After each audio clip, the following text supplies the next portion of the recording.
Welcome back to Wednesday Night Live. I'm Ralph Lillig, and we're glad to have you. Thank you very much for joining us. We're going to go quickly because we have some things to cover that I think you'll find interesting. But as I do every week at this time, let's get the bulletin board going, and we'll begin by the mission statement of Compassion and Hope Pregnancy Center. 478 HOPE, Compassion and Hope Pregnancy Center. And their mission statement is simple. Compassion and Hope Pregnancy Center is a Christ-centered, nonprofit ministry offering life-affirming alternatives to abortion and compassion compared to those who face pregnancy and abortion-related issues. It's that straightforward. In other words, it is the antithesis and antithetical, if you will, to everything Planned Parenthood. Compassion and Hope is about life, about helping new life into the world, helping a mother who may have been unexpected, having the baby unexpectedly, maybe a young mother who can't talk to anybody about it for whatever reason. Compassion and Hope is there for the very purpose of providing compassion and hope. Won't you please see if you can't help them? Call them at 478-HOPE. The area code, of course, is 208-478-HOPE, and see what you can do. I know you will feel blessed by it. You will bless somebody else, and you will give them compassion and hope. I've been telling you for a couple of weeks about an upcoming event that I'm pretty excited about, and I hope you will be too. It's called Casting for Warriors and Their Families. And this is going to be held at the Camp Perkins in August 28th through the 30th. And basically it's a weekend in God's creation and reconnection with God's Word for those who serve and gave. The weekend is for combat and or wounded warriors and their families to spend time in the great outdoors, hosted by Grace Lutheran and Faith Lutheran churches in partnership with Camp Perkins. Daily devotions and camp fire will be led by someone who is to be announced, and music is by Scott Elliott. Now, if you would like to help a wounded warrior who may still be recovering, whether it's a physical wound, an emotional wound, it doesn't matter. We have so many wounded warriors coming back from the war, this horrible war that's been going on for, 14 years, 13 years. They need help, and our government, thanks to the Obamianists, are not helping them as much as they could or should. So many times churches and other civic groups, veteran service organizations, are stepping up to the plate. Now, if you'd like to help, or if you'd like to get more information, won't you please write this down? I forgot to do this, but I try to remind you, have a pencil and paper handy because you may find something here you want to help with. Contact Karen Elliott. Karen Elliott is the lifeblood of this organization. She works tirelessly for the veterans and their families. Karen Elliott can be reached at 221-3243. 221-3243. That's Casting for Warriors and Their Families. Now, it's going to be in August, but you need to get your reservations in no later than July 25th. So contact Karen at 221-3243 and help a veteran and the veteran's family who really needs some help. And speaking of veterans and helping veterans, I want to announce, as I have for several weeks now, the 16th annual Marine Corps League Golf Scramble. Now, we had a setback because the Golf Scramble was originally set for May 16th, a Saturday, and it poured. It got rained out. First time that's happened in, well, the last 9 years that I know of. We had one that was almost snowed out, but we got through that. But anyway, they had to change the date for the 16th annual Marine Corps Golf Scramble. The new date is June 27th, and it will be at 2 o'clock in the afternoon at the Riverside Golf Course. Now, you'll want to be there probably by 1 o'clock, but if you haven't already put together a team, or if you haven't already signed up, this is your opportunity. You didn't miss the scramble this year. If you were afraid you had, you didn't, because we got rained out. So June 27th at 2 o'clock in the afternoon at Riverside. There are two people I'd suggest you contact. Stan Brangham at 237-3607. That's Stan Brangham at 237-3607. Or Ron Tapia at 785-3422. 785-3422. And that's for the Marine Corps League Annual Golf Scramble. That is the Marine Corps League's fundraiser for the year, so that they can help Marines and their families, FMF corpsmen and their families, and other veteran service organizations also. We help our brothers and sisters in all of the armed services. Also, the Marine Corps League is sponsoring a rifle raffle. Now, this will be the third year that they have had a rifle raffle or a pistol raffle. Let's see, we had 1 year with a pistol and 1 year with a rifle, so this year it'll be both. And this is really cool. I think you'll like this if you're fond of rifles and collectibles and all that. It's an M1 Garand in service condition. That means it's ready to go. And of course, the Garand, M1 Garand is 30-06, so this is a hunting caliber. You can take it deer hunting or elk. And there are going to be two items raffled off, and this is a part of the fundraiser for the Marine Corps League for the things they do. There'll be the M1 Garand, service grade M1 Garand, and a Rock Island 1911A1 model 45 pistol. Rock Island makes a very good pistol, and here's the good thing: you get the tickets are $10 a piece. Now, if your ticket doesn't win on the first time, it goes back into the bucket. And until somebody wins, then they take whatever item, they get their choice. They take the pistol or the rifle, and then they have another drawing, and you get to have that second bite at the apple. All of that for just $10. Now, here's where to find out more and see, and you should buy these. Now, it is tax deductible because this is a contribution to a 501 organization. Contact Stan Brangham, as I told you, at 237-3607, or Phil Clifton at 241-0594. Phil Clifton at 241-0594, or Bud Smalley. Bud can be reached at 221-7783. 221-7783, and that is for the Marine Corps League rifle raffle. That's rifle pistol raffle, and that'll be on July 4th. So don't dally. These tickets go fast. Last year they sold right around 1,000 tickets, and so you'll want to get in quickly because they went quickly. All right, and if all else fails, just contact somebody from the Marine Corps League, and they can help you get the ticket. They'll be glad to do that. And finally, as we do every year, this is going on, I think, the 6th year, the Constitution Day Camp. The Constitution Day Camp is presented by the Bannock County Republican Women, a nationally award-winning organization, the Bannock County Republican Women. They put on the Constitution Day Camp. It is for students ages 7 through 14.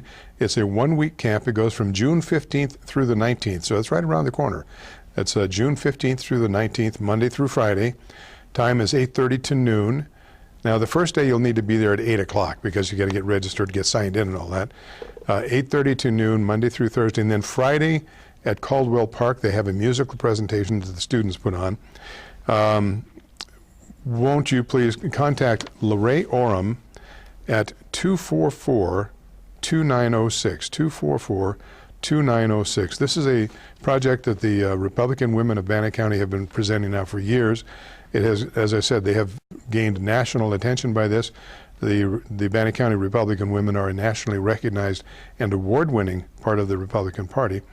But politics has nothing to do with this, really. It's to teach our children about the Constitution, what our forefathers forfeited, if you will, to bring this great nation that we have. Now, the great thing is, moms, you get about a week off, at least in the mornings from 8:30 to 12. It's only $15 for the whole week. Not per day, but the whole week. The children receive a snack each day. The snack kind of parallels what was going on during that time of the revolution, so the kids get an idea of what it was like to be a hungry soldier in a revolution. And the kids love it. They have room for about 60 students, and every year it jam-packs quickly. So I don't know how the attendance is going or the registration, but you don't want to wait till the last minute. So contact Lorraine Oram at 244-2906, or if you know a woman, and there are some men, I'm an associate member of the Bannock County Republican Women, contact them. They can help you get this squared away. But don't waste any time now because it starts on the 15th. Constitution Day Camp. I want to give you a little teaser for next week. Next week, we're going to have, we're scheduled right now to have an in-studio guest, a guest whom you have seen before, and I think you're going to find what he has to present. Let's just say that it's going to be astonishing. And I don't know, there aren't too many superlatives I can put on here, but our guest is going to give you some information that I think you will find astonishing. I know what it is. I wish I could give you more than a tease, but a tease is all I can give you. You will probably see this in the upcoming edition of the Idaho State Journal, and be watching for that. If you don't read it on, if you don't buy the paper, you can go online to view it. or you can get a freebie up at the university. They give them out by the tons apparently up there. This is going to be very, very, you're going to see what truly is investigative journalism. Our newspaper does not, the ISJ, even though it's the only newspaper we have for all of Southeast Idaho, they do not invest themselves in investigative journalism. And this piece of information that we're going to talk about it live next week on this program, is a superlative piece of investigative journalism. And Lance Earl is to be applauded for the information he's going to bring forth. So that's the tease. So you're going to have to be here next Wednesday. And I hope you will. And boy, have a pencil and paper handy, maybe a recorder, or just recorded notes or whatever. Now, this program shows again at noon on Sundays. So if you missed part of it today, or if you wanted to tell a friend about us, the program plays again noon on Sundays. So you'll see the same information that I'm giving you now. But next Wednesday, and what is that? It's going to be about the 10th, I guess, something like that. Don't miss it. Well, boy, there's so much going on in the news, whether you're thinking about, what's that poor schlepp's name, that Bruce Jenner, or as he wants to be called now, what the heck is it, Crystal or Caitlyn Jenner. And Caitlyn Jenner, formerly Bruce Jenner, formerly a super jock, super athlete, is now Caitlyn Jenner, Jenner. But Caitlyn apparently is not going to have the reverse plumbing job. Caitlyn wants to parade but doesn't want to participate, at least not in that way. So, but Caitlyn made the front page, I think it's of Cosmopolitan magazine, a magazine of extraordinary depth and insight. So Caitlyn is now, I was listening to Rush today, and he asked a question that many are asking. I asked the same thing. What is wrong with this guy? He's 65 years old. He was not an attractive man. He's certainly not an attractive woman. Excuse me. And all I can say is I don't mean to denigrate him, although it probably sounds like it. I pity him. I feel sorry for this guy. What he says he's been living with all of his life, and what he has come to, and he's decided to become a grandmother, at least grandmotherly type, at age 65. It boggles the rational mind. Nevertheless, and isn't it interesting, all of the things that are going on in this world, and what is the number one thing on television? Bruce Jenner, now Caitlyn Jenner, 65-year-old granny type pinup. But, and I say this advisedly, I guess, that is not the only fish in the sea. We have other things to talk about, and we're going to talk about, did you see this article in the Idaho State Journal? It was a byline written Sunday, May the 24th, the Sunday just passed, by, is that the Sunday just passed? I guess, no, I'm sorry, Sunday before, by Eva Nye, Councilwoman Eva Nye. I'm going to read the article to you in its entirety, and you'll see why when I do. If you haven't seen this, or if you haven't heard about it, stand by. Hold on to your socks, because, well, you'll see why. Now, Eva Nye wrote the article, which is also on the internet. The title of the article is "Plain Bigotry Has Never Served Us Well." I guess plain bigotry is as opposed to really super bigotry, or I don't know, whatever. So let's just see what Eva Nye has to say about plain bigotry. In recent weeks, I have felt both pride and sadness observing our community's reactions to the international students and residents in our community. I am amazed and proud of our community's response to the devastating earthquakes that rocked Nepal this spring. Southeast Idaho has raised and sent funds, supplies, and direct help to the victims of those earthquakes. That response, I am sure, would not have been as strong as if not for the presence of nearly 60 Nepalese students attending Idaho State University. On the other hand of the spectrum, I have been saddened by some of the comments made about groups of international residents, many of them students, in our local media, in comment sections and on social media. Differences of opinion and perception and the clash of ideas are fine, but plain bigotry has never served this community and our nation well. I prefer to embrace the international flavor of ISU and the benefits it brings to our community and not dwell on the actions of a few. And I have a question mark about benefits. What benefits?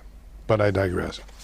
As a longtime citizen of Pocatello, I enjoy Southeast Idaho's connection to the world through Idaho State University and the diversity of students and professors who come here to be engaged in higher learning. And I've told you before, if you see the word diversity, run for the covers, you know. About 30%, 56 countries of the world's approximately 195 countries are represented on ISU's campus as international students. And if you count faculty, the number of countries represented at ISU may be more. This international influx enriches our community. Another word to watch out, enriches the community. Adds to the educational value of ISU and gives Southeast Idaho residents a glimpse of the world and many diverse cultures and norms. We can choose to feel insular. However, we are not isolated from the rest of the world in the most basic and essential way. Economically, we are dependent on world trade. Idaho exports and imports more than $5 billion in goods and services. We are tied to faraway places for our jobs and everyday needs. According to the Idaho Department of Commerce, Idaho companies are selling goods and services to 168 countries around the world. Idaho's largest exports are technology, such as high-tech products developed and sold by ON Semiconductor, and agricultural products grown and processed in Southeast Idaho. An Idaho student learning engineering from a professor from Japan or economics from a professor from Saudi Arabia receives more than just knowledge in that subject. They may also have the opportunity to learn about other countries, subtly changing their perceptions of that country the next time they see a news flash on their Twitter feed. In a similar way, an Idaho student interacting with an international student will build different impressions of a country based on that interaction. This creates first-hand knowledge that can help them in their careers and in life. If you live in a Pocatello and haven't been to the various international night celebrations, from African and Nepalese nights to a taste of France, you are missing good food, fun, and unique entertainment. These cultural celebrations provide an opportunity to interact and learn. I'm impressed by these international students who are willing to travel, sometimes halfway around the world, to come to Pocatello to pursue their educations. Difficulty in communicating can be stressful, and it is far easier to be with fellow students from the same country. It is important that they are given the tools to be able to understand how to navigate through day-to-day life in a place very different from their own home. Earning a university education is challenging under the best circumstances and is a milestone event in the lives of those who earn degrees, whether an associate or PhD. Many students from the United States are studying abroad, whether it is for 4 years, a year, or a semester. This is a program that has been in place for a long time. I hope our students are treated well by their host countries and met with open minds by people who have different ideas and impressions of the United States than we do. It is my wish that our community would do the same for international students and residents in Pocatello, which historically has been a melting pot. I want Pocatello to continue to be a welcoming university community to all who call it home, even if only for a short time. We have so much to be proud of. Okay, boy, where do you begin on something like this? Well, I thought rather than just put my own take on it, and I probably don't have to give you too much of a heads up on what my own take is, let's take a look at what some other people in the community think about Councilwoman Nye's flowery rhetoric about the diversity and the cultural interactions and helping students and la la la la la la la, the usual stuff. All right.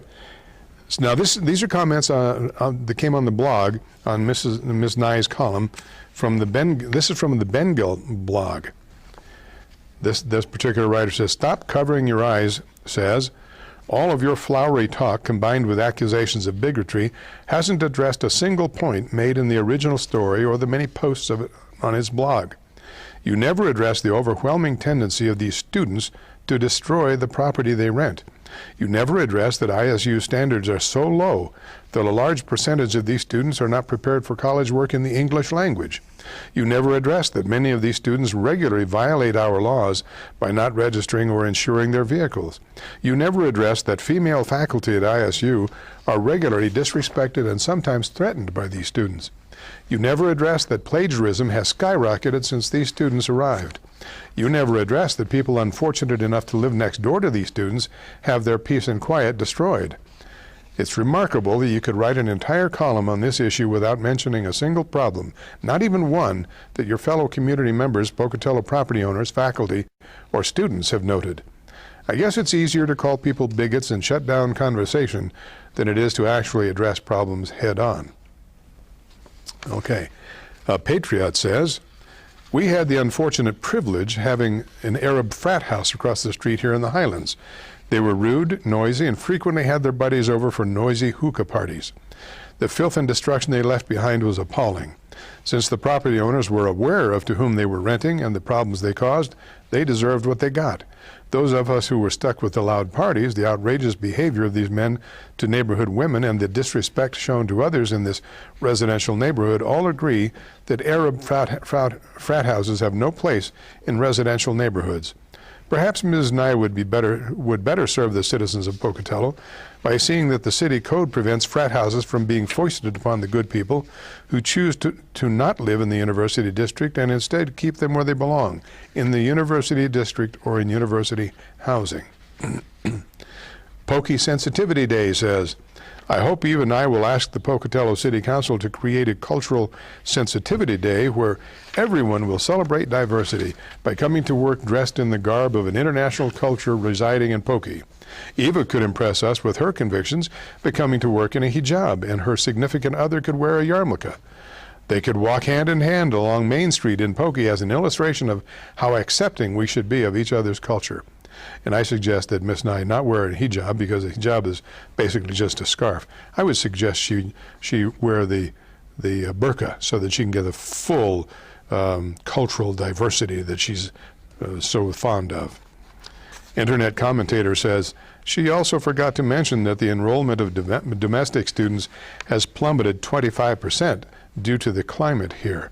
I guess that Idaho students and their parents are just anti-diversity bigots. Stop covering your eyes, posts again. The sad part is the international students were initially welcomed by faculty and the community. This disrespect toward women and plagiarism quickly ground the faculty down, and this disrespect for neighbors and property finished the community off. There's almost nothing international about ISU's current international program. It sponsors a small number of various African, Asian, European, and South American countries, and it offers easy entrance to more than 1,000 students from Saudi Arabia and Kuwait who, it just so happens, can afford to pay enormous sums of money to attend. The international program at ISU is not a method of fostering diversity. It's a blatant money grab by a craven administration. And you would think that as a city council member, Ms. Nye would actually investigate some of the concerns that were expressed by property owners in the previous article, instead of simply calling her constituents bigots. The previous article that the Stop Covering Your Eyes is referring to, as you may recall, was, let's see, I think it was Dave Packer, the former assessor, who is a business partner with Jim Johnston on the city council, was commenting about how they their rentals, when they rent to Arabs, they get their rentals trashed. Was it Dave Packer? Might have been Jerry Hodge. Might have been both of them. I don't recall exactly, but they were talking about, and they have substantial holdings in rentals themselves. They were talking about how their places get trashed, and I can tell you that one in the Highlands, that place was so thoroughly trashed it had to be rehabbed in order to bring it up to scale to sell it. Not a pleasant thing. And the city didn't seem to have any interest. The police department couldn't care less. You can't talk to the college because they're the biggest employer in town, so they don't have to listen to anybody. And so it was, for about 2 years, it was a lot of fun living next to these instruments of diversity, the Arab students. Stop Covering Your Eyes further says, last week I ran into an acquaintance I hadn't seen in some time. He's a prominent person in the legal profession.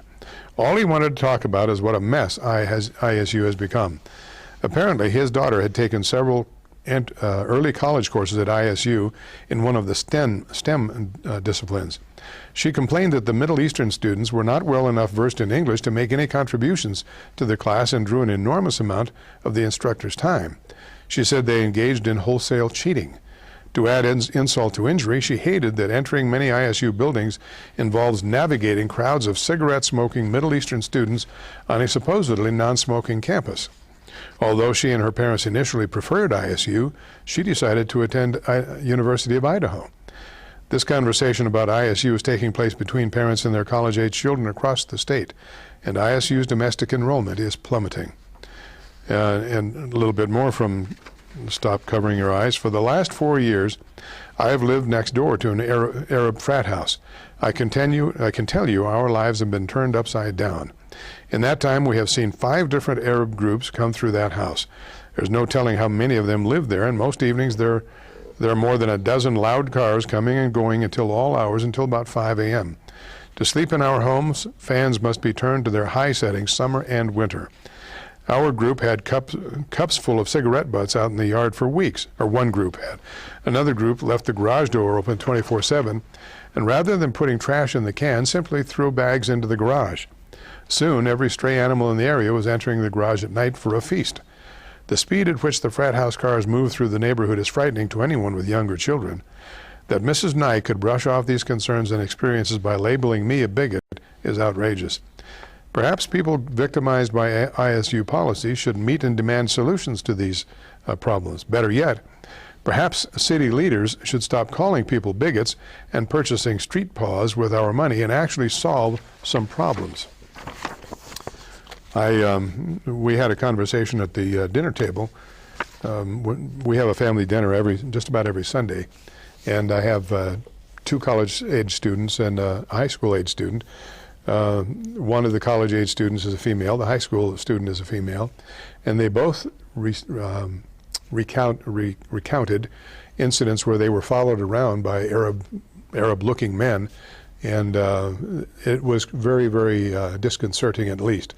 Of course, I told them to lock their doors and be sure and get the license numbers of any of the cars that they have these problems with, report them to the police department, who will soon, I'm sure, just as quickly put it in the bottom drawer and forget about it, but at least give the police department a chance to do something if they want to be involved. Well, before we go on to the reply to plain bigotry, and there's an excellent reply here, let's take a look at a piece of footage. Now, I don't know if you heard about this, but there was something in the news recently about Twin Falls is going to be receiving 300 Arab refugees. And I forget where they're coming from. I think Somalia or Sudan and Syria, neither of whom love Americans. These are Muslims that are coming here. Muslims do not like Christians and Jews, and we're going to talk a little bit about that. But I came across this piece of information that was on the internet, and I think you will find it interesting also. So, Ken, are we tuned up on number 1 there? All right, please take a look at this.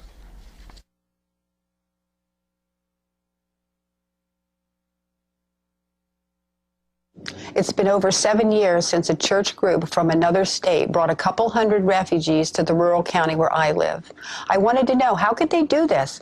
What was the governmental process that allowed the resettlement of refugees to a county ill-prepared to assimilate them? Employment opportunities were scarce. The health department was not familiar with illnesses and mental health problems of people who came from parts of the third world. The school system was not prepared to teach large numbers of students who didn't speak English, and subsidized housing was scarce. I wanted to know who gave permission for what amounted to a dropping off of needy people in our county seat. So I began my research and posted everything I learned to a blog, Refugee Resettlement Watch, so that others might know what I learned about a federal program that is 35 years old this year. In summary, I discovered that the United Nations High Commissioner for Refugees was choosing most of our refugees. It's under the influence of a powerful Muslim supremacist group called the Organization of Islamic Cooperation. Not surprisingly, a large number of U.S.-bound refugees are coming from countries with large numbers of people who hate us, including Somalia, Afghanistan, Iraq, and soon from Syria, just to name a few. The U.S. State Department then distributes the refugees to 9 major federal contractors, 6 of which are so-called religious charities, but all are largely funded from the U.S. Treasury. They're not passing the plate on Sundays for the $1 billion price tag for the resettlement. And that figure does not include the extensive welfare benefits refugees receive. The refugees are then sent to over 190 cities and towns in the U.S., where the 9 major contractors support 350 subcontractors. The refugees receive help from the subcontractor for up to 6 months, and the subcontractor then submits paperwork to admit the relatives of the first group. As the years have passed, I've become increasingly alarmed by the percentage of problematic Muslim refugees admitted and distributed around the U.S. through this program. By the way, the Refugee Resettlement Program is not the only one used for legally admitting Muslims, but it is one of the most important. Many are forming cities within cities. Perhaps you know one where you live, where mosques are being built to consolidate, train, and promote a growing American Muslim population and its Islamic supremacist doctrine called Sharia. This process of Muslim colonization is called the Hijra. Muhammad told his followers to migrate and spread Islam in order to dominate all the lands of the world. He said they were obliged to do so, and that's exactly what they are doing now with the help and support of the UN, the U.S. State Department, and the Christian and Jewish groups assigned to seed them throughout the country. Your tax dollars pay for it all. I've written this little book, Refugee Resettlement and the Hijra to America, so that you will know what is happening to us and what we can do about it. We only need to look to a troubled Europe to see the path ahead for America if we can't stop this migration, and stop it soon. There's no reason on earth that we should have brought over 100,000 Somalis and another 100,000 Iraqi Muslims to America. Soon we will be resettling Syrian Muslims in large numbers. The UN at the moment has over 10,000 in a pipeline destined for our towns. The FBI told Congress recently that they cannot be properly screened. If you don't help counter the Hijra, we are, in my opinion, doomed. Over time, this migration will be more devastating to your children and grandchildren and to our country than any terrorist attack could ever be. Learn more at Refugee Resettlement Watch and SecureFreedom.org. Now, if that doesn't scare the bejesus out of you, nothing will. That's very interesting. There was an internet article, I think it was last year, where they were talking about the Muslims coming to this country and how quickly they are propagating and growing to the point where at their current rate of growth and with the current recession or the receding growth of Anglo-Saxon Americans or black and now to some extent Hispanic Americans, for the last 20 or 30 years, the Hispanics have been the builders. They've been having more and more children and large Catholic families, for lack of a better term. And they have been propagating and really growing to the point where the city of Los Angeles, for instance, is now 47% Hispanic. That's the city. So there has been enormous growth in a portion of the immigrant community. But there was speculation, and they were using mathematical terms, projecting into the future. At the current rate of growth among Muslims who they're allowed to bring 4 wives. Now they won't get, they can only have 1 officially as their wife, but they can still get welfare for the other 3 if they have 4. And they get welfare for all the children. At the current rate of growth, Muslims, without ever striking one, without ever having it to attack anybody, would be able to outvote us by the year, I think it's 2045. They'd simply, by their mass numbers, be the majority, and they would vote as a bloc, and then they would institute Sharia. And what is Sharia? Let me remind you what Sharia is, quickly. This is a synopsis from a booklet called Sharia Law for Non-Muslims by Bill Warner. What is Sharia? Sharia law is Islamic law. Sharia is the basis for every demand that Muslims make on our society. When schools are asked to give up a room for Islamic prayer, that is asking us to implement Sharia law. When a Muslim wears a headscarf, that is in obedience to Sharia law. When our newspapers would not publish the Danish Muhammad cartoons, our newspapers were submitting to the demands of Sharia law. Remember, the Muslims said, if you print this, we'll kill you. Sharia law. And Sharia tells them to kill us. When demands are made for our hospitals to treat Muslim women in special ways, that is Sharia. When our textbooks have to be vetted by Muslim organizations before they're used in our schools, that is in accordance with Sharia. The attack on the World Trade Center was perpetrated in adherence to the rules of war, jihad, found in Sharia. Sharia law is the basis for the religious, political, and cultural life of all Muslims. So Islam is more than just a religion. It is a cultural and political way of life. Sharia is being implemented more and more in America, and yet there's no knowledge about Sharia, what Sharia actually is since public, private, or religious schools do not teach it. So that's what her concern about Sharia. Well, so let's move forward now and let us have an answer, if you will, to plain bigotry, and this is called plain cluelessness. This was published this following Sunday, this last Sunday, in the Idaho State Journal, in the Sunday paper. Plain cluelessness has never served us well. And this is by Professor Martin Hackworth. Now, Hackworth and I don't agree on many things. He is a very progressive or liberal or whatever. I am very, very conservative, constitutionally directed, centered. There are very few things really that we agree on, and yet his last two articles, I found myself agreeing with him and almost tearing out my hair, saying, no, what's wrong with me? Hackworth and I agree on the subject, and here we are again. Martin Hackworth, the professor at ISU, and I agree on this subject, and he calls it again, plain cluelessness has never served us well. He writes, perhaps the easiest way of shutting down a conversation that one lacks the acumen in which to participate is to disparage other conversants with some negative label. Last week, Pocatello City Council member Eva Nye referred to a number of us who've raised concerns about behaviors among a specific group of international students in our community as bigots.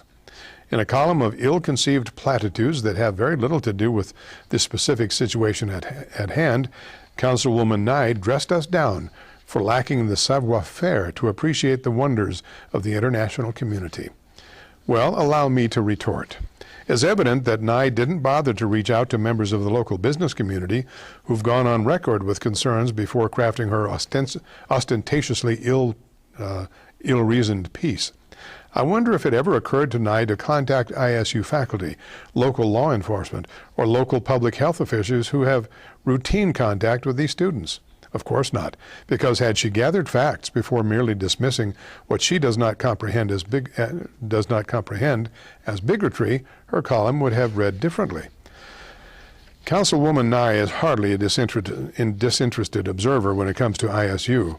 Her op-ed byline failed to disclose her recent service as a member of the Idaho State University Civil House Committee, the committee that provoked a fair amount of outrage by proxying the claim that one of the most highly compensated individuals in our community should receive a better free house than the one that he already does not put to good use. Nye has other connections to ISU as well. Not that any of these necessarily influenced her view on this matter, but it all does seem awfully reminiscent of the Vallis administration playbook when it comes to controversy and crisis management. Go light on the facts, heavy on disdain for critics. Nye should confabulate with Dr. Daniel Hummel, ISU faculty member and fellow apologist for really poor behavior. Nye, like Hummel, seems to have nary a clue as to the appropriate weighting of various societal ills. I'm pretty sure that in their worldview, the individual who recently followed my wife around campus, then got into a car and followed her 4 miles home, was merely practicing some new international friendship program, and that students who have attempted to bribe and then threaten myself and my staff are just trying to live the American dream.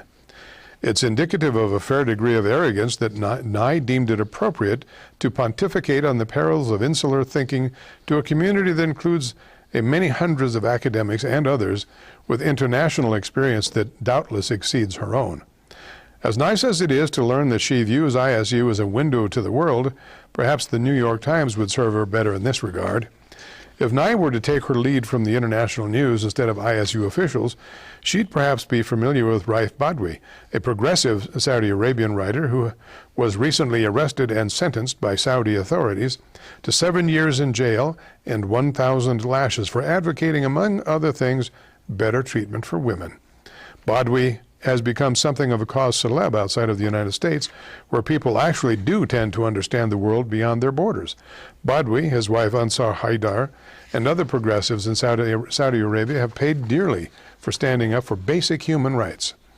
And therein lies the problem. We currently have in our community a very large number of young male students who have come here straight from very wealthy, very religiously strict, very male-dominated cultures where things work a whole lot differently than they do here. Yet, despite all of this and Nye's assertions to the contrary, there is simply not much sentiment out there that international students on balance are bad. As an instructor at ISU for 23 years, I've taught, hired, and worked with folks from all over the world. My chairman is from Bangladesh, my colleagues from a dozen different countries, and my students from all over the world. I'm reasonably sure that I and most everyone here gets the whole international thing without Nye's help. The problem is that ISU has elected to bolster declining admissions by recruiting a large number of students from Kuwait and Saudi Arabia through the King Abdullah Scholarship Program, or CASP. Many of these students have meager academic credentials and do not understand that rules here are not a matter of negotiation. Academic dishonesty is common among these students. Yet having said that, a number of CASP students are just fine. And if you ask the serious CASP students, who tend to be exceptionally well-mannered, what's up, they'll profess embarrassment. They understand that poor behavior is much better than Nye. I feel bad for these kids, I really do. I'll do anything that I can to help them too. ISU officials clearly view CASP revenue as manna floating down from the heavens. And after they get into everything else, that comes with it is someone else's problem. And a problem it is. These are somebody's kids we're talking about, kids who are thousands of miles from home and immersed in a strange culture with zero mentoring from the folks who brought them here to use like ATMs. These kids behave the way they do in part because it's acceptable where they come from, and in part because they're young and free for the first time. Without appropriate guidance, the result is hardly surprising. What is surprising is the lack of any accountability on behalf of the people ultimately responsible for all of this. The real problem here isn't bigotry, it's greed. Well, that and a fair dollop of cluelessness among a few water carriers.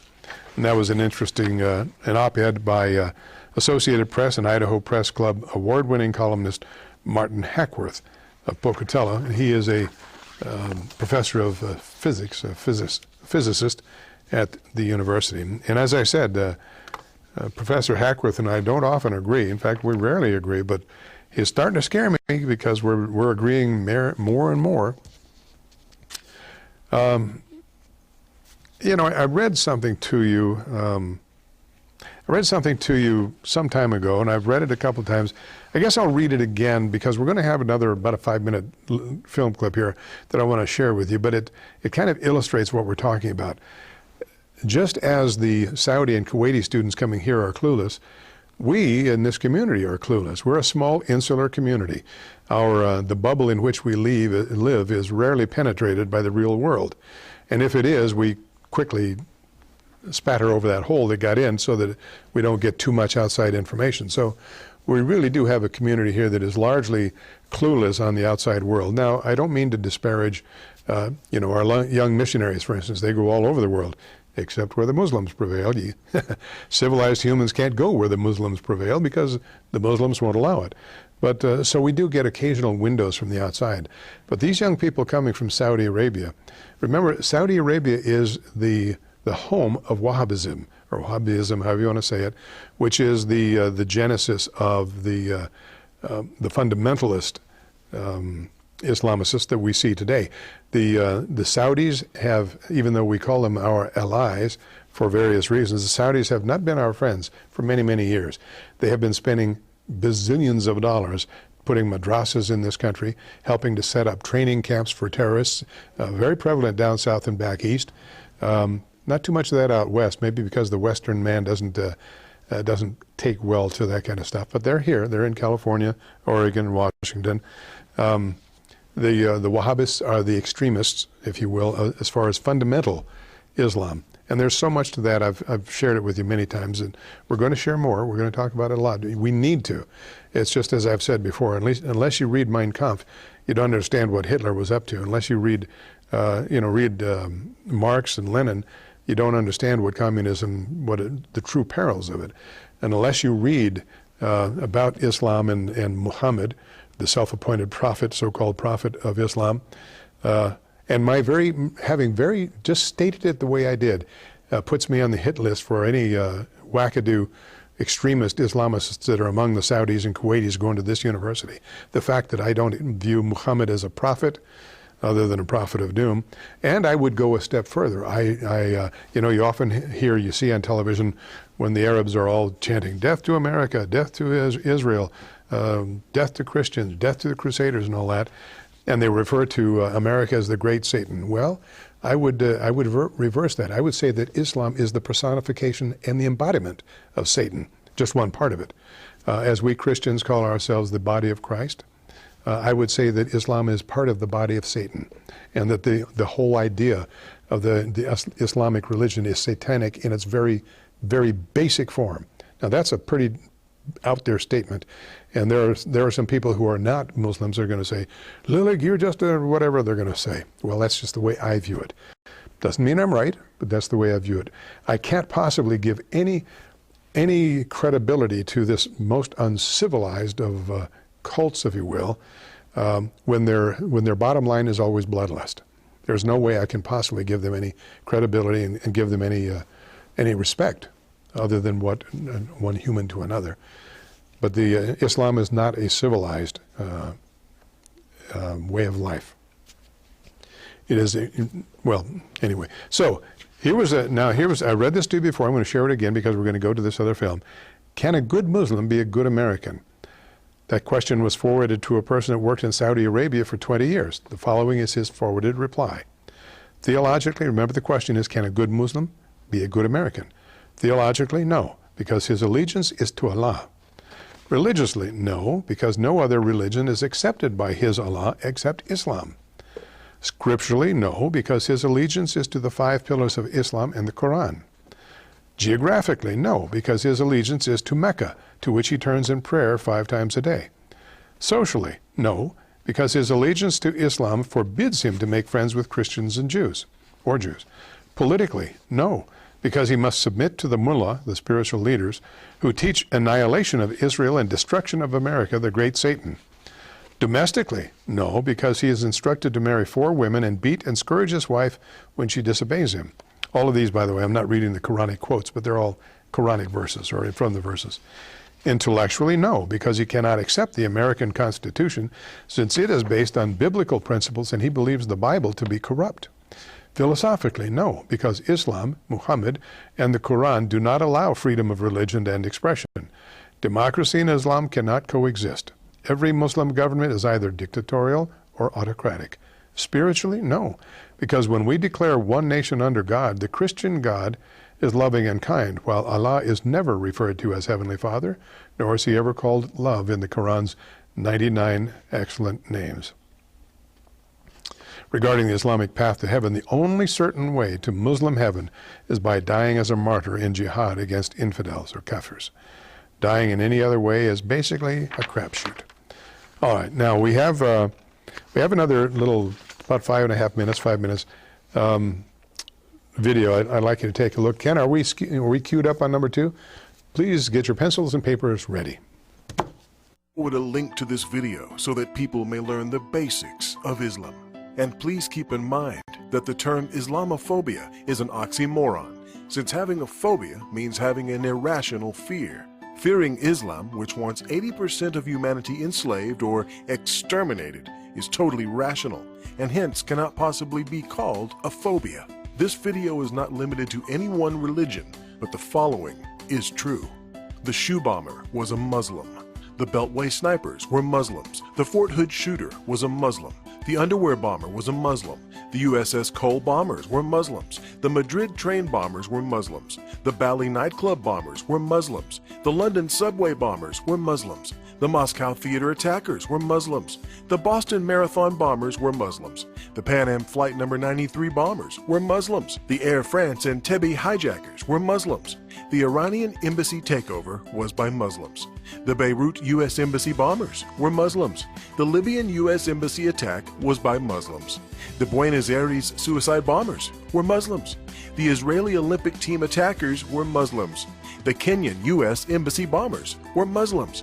The Saudi Khobar Towers bombers were Muslims. The Beirut Marine Barracks bombers were Muslims. The Beshan Russian school attackers were Muslims. The First World Trade Center bombers were Muslims. The Bombay Mumbai India attackers were Muslims. The Achille Lauro cruise ship hijackers were Muslims. The Nairobi, Kenya shopping mall killers were Muslims. The September 11, 2001 airline hijackers were Muslims. The Sydney, Australia Lint Cafe kidnapper was a Muslim. The Peshawar Pakistani school children killers were Muslims. Think of it. Hindus living with Jews, no problem. Baha'is living with Jews, no problem. Jews living with atheists, no problem. Sikhs living with Hindus, no problem. Hindus living with Baha'is, no problem. Christians living with Jews, no problem. Jews living with Buddhists, no problem. Shintos living with atheists, no problem. Buddhists living with Sikhs, no problem. Baha'is living with Christians, no problem. Buddhists living with Shintos, no problem. Buddhists living with Hindus, no problem. Hindus living with Christians, only a rare problem. Atheists living with Buddhists, no problem. Confucians living with Hindus, no problem. Atheists living with Confucians, no problem. Muslims living with Jews, problem. Muslims living with Sikhs, problem. Muslims living with Hindus, problem. Muslims living with Baha'is, problem. Muslims living with Shintos, problem. Muslims living with Buddhists, problem. Muslims living with Christians, problem. Muslims living with Muslims, very big problem. So this led to, they're not happy in Gaza. They're not happy in Egypt. They're not happy in Libya. They're not happy in Iran. They're not happy in Iraq. They're not happy in Yemen. They're not happy in Pakistan. They're not happy in Syria. They're not happy in Lebanon. They're not happy in Nigeria. They're not happy in Kenya. They're not happy in Sudan. They're not happy in Morocco. And they're not happy in Afghanistan. So where are they happy? They're happy in Australia. They're happy in Belgium. They're happy in France. They're happy in Holland. They're happy in Italy. They're happy in Germany. They're happy in Spain. They're happy in Sweden. They're happy in Denmark. They're happy in the USA and Canada. They're happy in Norway and India. They're very happy in England. Loads of welfare benefits. They're happy in almost every country that is not Islamic. And who do they blame? Not Islam. Not their leadership. Not themselves. They blame the countries they are happy in. And they want to change the countries they're happy in to be like the countries they came from where they were unhappy. Islamic Jihad, an Islamic terror organization. ISIS, an Islamic terror organization. Al-Qaeda, an Islamic terror organization. Taliban, an Islamic terror organization. Boko Haram, an Islamic terror organization. Al-Nusra, an Islamic terror organization. Abu Sayyaf, an Islamic terror organization. Al-Badr, an Islamic terror organization. Muslim Brotherhood, an Islamic terror organization. Lashkar-e-Taiba, an Islamic terror organization. Ansaru, an Islamic terror organization. Jama'ah Islamiyah, an Islamic terror organization.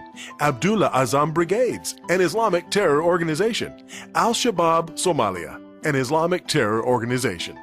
And this is just scratching the surface on Islamic terrorism. There are more, lots more. Please forward a link to this video to help spread the word that virtually all terrorism today throughout the world is Islamic, and risk being called a hate monger for telling the truth about Islamic hate mongers. Thank you from author IQ Al-Rasuli.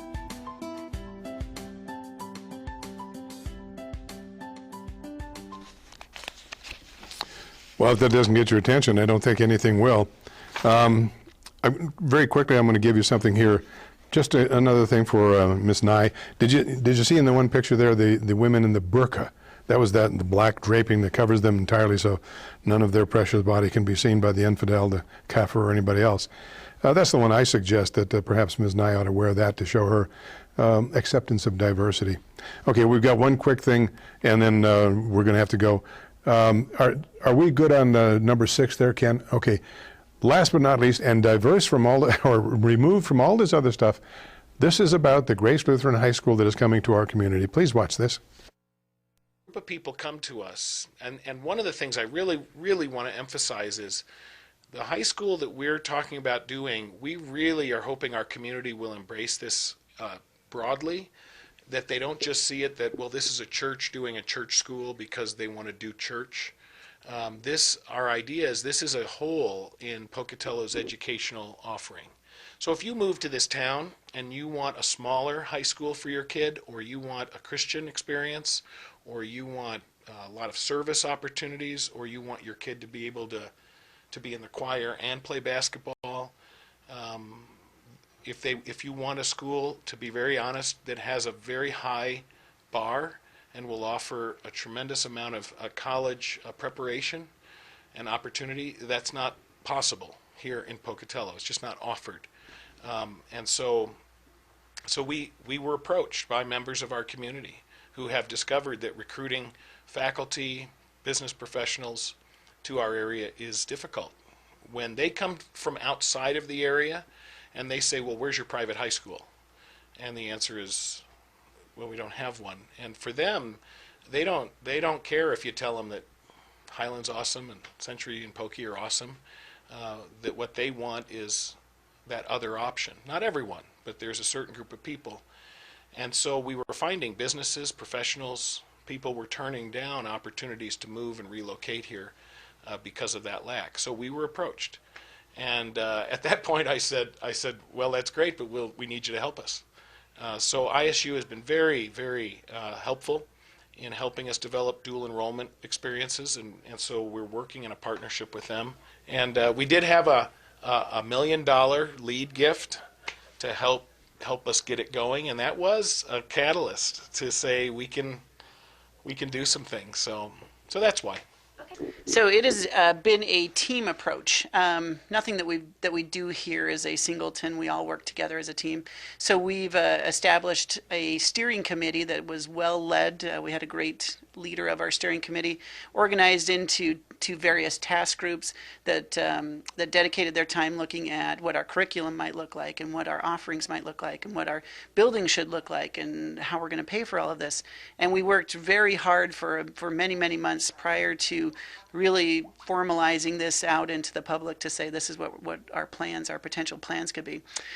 We continue to work as different subcommittees, making sure that we have the right pieces of the puzzle in place at the right times. So each of these task groups continues to meet and make sure that we're ready when that launch date comes, that we're ready to go. Do you know when it is?